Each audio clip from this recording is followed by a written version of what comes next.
नम आंखों से राष्ट्र ने दी पूर्व प्रधानमंत्री मनमोहन सिंह को अंतिम विदाई। निगम बोध घाट पर पंचतत्व में हुए विलीन। पूर्व प्रधानमंत्री मनमोहन सिंह को तीनों सेनाओं ने दी सलामी। सेना प्रमुख भी घाट पर रहे मौजूद। पूर्व पीएम मनमोहन सिंह की अंतिम यात्रा में कई बड़ी हस्तियां हुई शामिल। राजकीय सम्मान के साथ हुआ अंतिम संस्कार। निगम बोध घाट पर मनमोहन सिंह को राष्ट्रपति मुर्मू और पीएम मोदी ने अर्पित की पुष्पांजलि। गृहमंत्री अमित शाह और रक्षा मंत्री राजनाथ सिंह भी रहे मौजूद। 26 दिसंबर को मनमोहन सिंह का दिल्ली के एम्स अस्पताल में हुआ था निधन। तबियत बिगड़ने के बाद कराया गया था भर्ती। निगम बोध घाट पर ले जाने से पहले कांग्रेस मुख्यालय पर अंतिम दर्शन के लिए रखा गया पार्थिव शरीर। कांग्रेस नेताओं ने दी अंतिम विदाई। सेना की गाड़ी से निगम बोध घाट लाया गया पूर्व पीएम मनमोहन सिंह का पार्थिव शरीर। राहुल गांधी भी साथ में गाड़ी पर बैठकर पहुंचे घाट। सोनिया गांधी, प्रियंका गांधी और कांग्रेस के बड़े नेता घाट पर रहे मौजूद। सभी ने दी श्रद्धांजलि। अंतिम संस्कार के दौरान भी मनमोहन सिंह को पहनाई गई नीली पगड़ी। बेटियों ने दी मुखाग्नि। पूर्व प्रधानमंत्री मनमोहन सिंह के निधन पर अमेरिकी राष्ट्रपति जो बाइडेन ने जताया शोक। कहा वह एक सच्चे राजनेता थे, एक समर्पित लोक सेवक और सबसे बढ़कर एक दयालु और विनम्र व्यक्ति थे।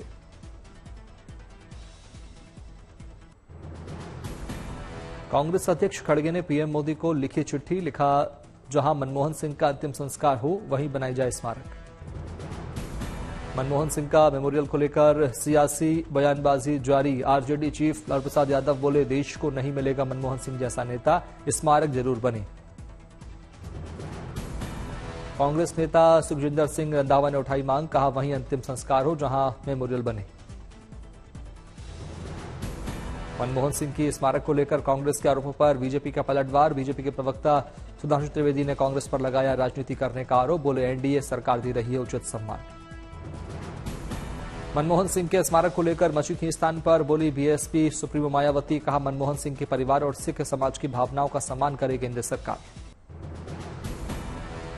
दिल्ली में महिला सम्मान योजना पर विवाद। एलजी ने दिए जांच के आदेश। पुलिस कमिश्नर को भेजी 3 शिकायतें। आम आदमी पार्टी की 2100 रुपए की घोषणा के मामले में एलजी सचिवालय ने डिविजनल कमिश्नर से जांच करने का दिया आदेश। कहा किस तरह गैर सरकारी लोग लोगों का निजी डेटा इकट्ठा कर रहे हैं। एलजी सचिवालय ने पुलिस कमिश्नर से कहा उन लोगों के खिलाफ कानून के मुताबिक कार्रवाई करें जो लाभ देने की आड़ में डेटा की गोपनीयता भंग कर रहे हैं। एलजी सचिवालय ने नोट पर आम आदमी पार्टी का बयान। कहा बीजेपी दिल्ली में महिला सम्मान योजना रोकना चाहती है। यह आदेश एलजी ऑफिस से नहीं, अमित शाह के ऑफिस से आया है। परवेश वर्मा ने कहा महिलाओं की मदद करता रहूंगा, महिला कार्ड बनवाएं, किसी से भेदभाव नहीं होगा। बीपीएससी पर हो रहे बवाल पर बोले तेजस्वी यादव। कहा सरकार नाम की कोई चीज नहीं है। बिहार में छात्रों के साथ अन्याय हो रहा है। हम तो सीएम को कई चिट्ठी लिख चुके हैं लेकिन कोई जवाब नहीं आता। देखिए, यहाँ सरकार नाम की कोई चीज नहीं रहेगी। लोकतांत्रिक व्यवस्था में हम जाकर के छात्रों से भी मिले और उनके साथ जो है अन्याय हो रहा है और उनकी जितनी समस्याएं थी हमने मुख्यमंत्री को अवगत भी कराया। एक बार चिट्ठी नहीं लिखी, हमने 2 बार चिट्ठी लिखा मुख्यमंत्री जी को, लेकिन अब तक उस चिट्ठियों का कोई जवाब नहीं आया। बीजेपी पर तेजस्वी ने साधा निशाना। कहा हम छात्रों के लिए लड़ेंगे, वापस होनी चाहिए परीक्षा। बीजेपी में कोई पढ़ा लिखा नहीं है। बीजेपी के लोग फर्जी डिग्री वाले लोग हैं। बीजेपी को कोई लेना देना है, उनको पता भी है क्या होता है। कोई पढ़ लिख करके आया है, सब ऐसे फर्जी डिग्री वाला सब घुसा हुआ है। देखिए, यहाँ सरकार नाम की कोई चीज नहीं रहेगी। लोकतांत्रिक व्यवस्था में हम जाकर के छात्रों से भी मिले और उनके साथ जो है अन्याय हो रहा है और उनकी जितनी समस्याएं थी हमने मुख्यमंत्री को अवगत भी कराया। एक बार चिट्ठी नहीं लिखी, हमने 2 बार चिट्ठी लिखा मुख्यमंत्री जी को, लेकिन अब तक उस चिट्ठियों का कोई जवाब नहीं आया। महात्मा गांधी के भजन पर तेजस्वी ने सरकार पर साधा निशाना। कहा बिहार में महात्मा गांधी का अपमान हो रहा है, सीता मैया का अपमान हो रहा है। पहले सीएम वही गाना बजवाते थे अपने कार्यक्रम में और अब उसी गाने पर विवाद हो गया। बावड़ी की खुदाई का आज 8वां दिन। एएसआई की टीम मौके पर मौजूद। एएसआई की टीम ने बावड़ी के ऊपर का पूरा रोड तोड़वाया। गहनता से किया जा रहा है सर्वे। बावड़ी की पहली मंजिल तक हो चुकी है खुदाई, इसके 3 मंजिला होने का अंदेशा। संभल में जामा मस्जिद के सामने किया गया भूमि पूजन। एएसपी श्रीश चंद्र और कोतवाली प्रभारी यूनुस तोमर ने रखी पुलिस चौकी की नींव। सत्यव्रत रखा जाएगा पुलिस चौकी का नाम, वैदिक मंत्रोच्चारण के साथ आचार्य ने कराया भूमि पूजन। जम्मू कश्मीर में बर्फबारी का दौर जारी, कल से लगातार हो रही है बर्फबारी। भारी बर्फबारी से मैदान से लेकर पहाड़ों तक जमी बर्फ की चादर, लोगों की बढ़ी परेशानी। भारी बर्फबारी से कई सड़कें हुई बंद, कई सड़कों के रूट को किया गया डायवर्ट। जम्मू कश्मीर के रामबन में हुई बारिश के साथ बर्फबारी, कई सड़कें हुई बंद। सैलानियों ने बर्फबारी का जमकर उठाया आनंद, चारों तरफ दिखी बर्फ की चादर। जम्मू कश्मीर में भारी बर्फबारी से कई सड़कें बंद, सड़कों को से बर्फ हटाने में जुटा प्रशासन। श्रीनगर में भी जमकर हुई बर्फबारी, चारों तरफ दिखी बर्फ की चादर। पेड़ पौधे पर जमी बर्फ की चादर, वाहनों पर भी जमी बर्फ। शोपियां में भारी बर्फबारी से यातायात प्रभावित, बर्फ पर फिसलते दिखे वाहन।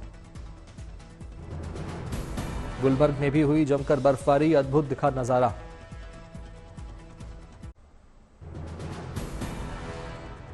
जम्मू कश्मीर के डोडा में सुबह सुबह हुई जोरदार बर्फबारी, चारों तरफ दिखी बर्फ की सफेद चादर। सोनमर्ग में भारी बर्फबारी से लगा ट्रैफिक जाम, वाहनों की लगी लंबी कतार।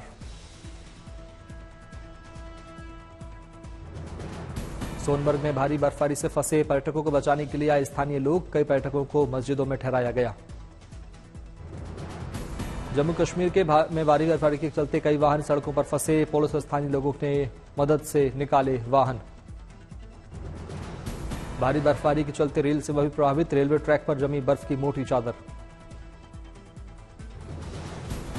राजौरी में भी भारी बर्फबारी से फंसे पर्यटक, ट्रैफिक पुलिस और जम्मू कश्मीर पुलिस की टीम ने बर्फबारी में फंसे 7 पर्यटकों को बचाया। जम्मू कश्मीर की पुलिस ने सैलानियों से की अपील, कहा भारी बर्फबारी में यात्रा से करें परहेज। पुलवामा में भी भारी बर्फबारी से कई सड़कें बंद, सड़कों से बर्फ हटाने में जुटा प्रशासन।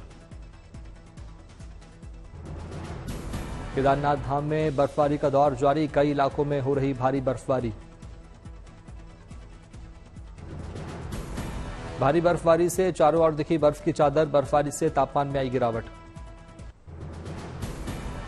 दिल्ली में दिसंबर के महीने में पिछले 15 साल में सबसे ज्यादा बारिश की गई दर्ज, अधिकतम तापमान में आई गिरावट, 14.6 डिग्री सेल्सियस पर पहुंचा पारा।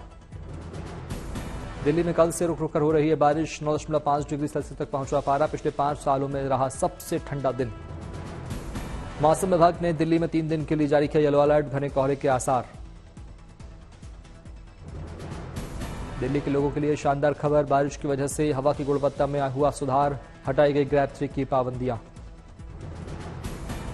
मथुरा में भी हुई झमाझम बारिश, बारिश की वजह से बढ़ी ठिठुरन।